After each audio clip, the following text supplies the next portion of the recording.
Hello friends! Today we're going to take a look at a few different ways to cut out images from their backgrounds in Adobe Photoshop that you may or may not know about. And let me tell you, they are fast. Only a few simple clicks and you'll be good to go. Now, of course, there are already so many different ways to cut out images in Photoshop, and new tools are being added all the time. I'm thinking about the Select Subject and Remove Background tools, which have personally saved me so much time when working on my designs. But today, we're going to take a look at some different, lesser-known ways to cut out images from their backgrounds that in some circumstances may work even better than those tools. Now, when might this be helpful? This is going to be most useful when there's a simple background behind our image. I think we've all received a client's logo as a JPEG before with a white or black background, and they swear that's the only file that they have. Or my personal least favorite, the dreaded fake PNG.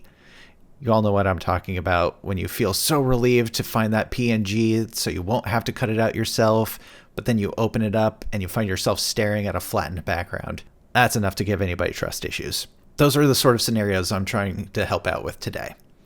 So before we get started, let's see how the Remove Background tool does on our image here. It's a fantastic tool, but it doesn't always do a great job with complex images like we have here.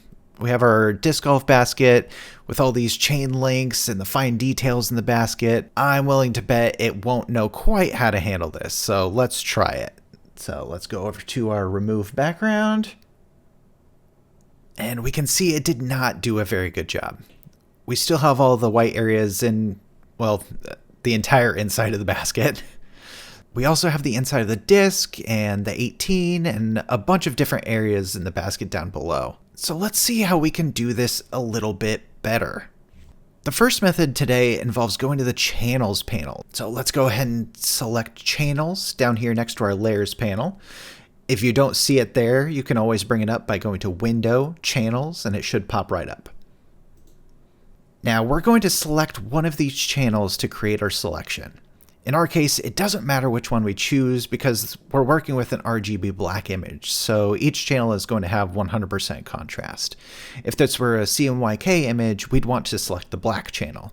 But since it doesn't matter for us, let's go ahead and hold down the Control or Command key on a Mac and select the, we'll say blue channel, why not? Now you can see that it's loaded a selection of that channel, but this selection is everything that's in white.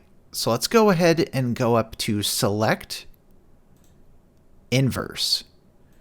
Or we could have hit Shift-Control-I or Shift-Command-I on a Mac to invert our selection. All right, so let's go back to our Layers panel. And now we can go down here to our Layer Masks and click that. And just like that, our image is perfectly cut out. Every bit of the white is gone. We don't have to make any adjustments. It just did it perfectly the first time. All right, so let's go ahead and undo that and show another method.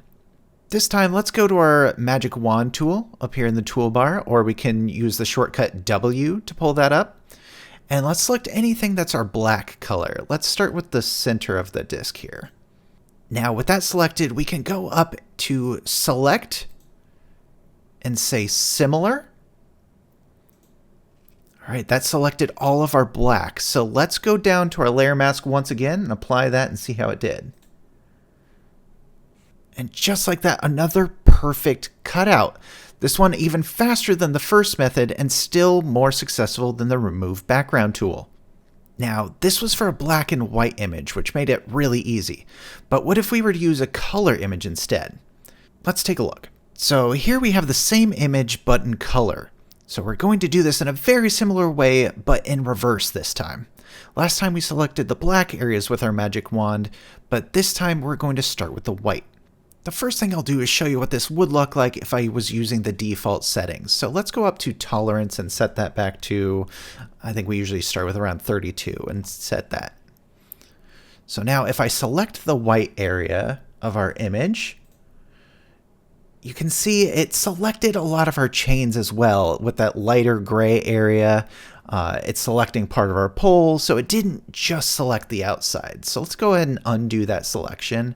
And we'll set this tolerance to something a little bit more modest. Let's say 10. That way it's not going to be selecting as many similar colors. So let's try that again. All right, that's looking a lot better. So now you can see it's just selecting the outside of our basket and only selecting the white areas. So let's go back up to Select, Similar. Now that has selected our entire white background, but we want to see the foreground. So let's go back up to Select and go to Inverse, or Shift-Control-I or Shift-Command-I on a Mac. And now we can see that our foreground is once again selected. So one more time, we'll go back into our layer mask and select that. Perfect.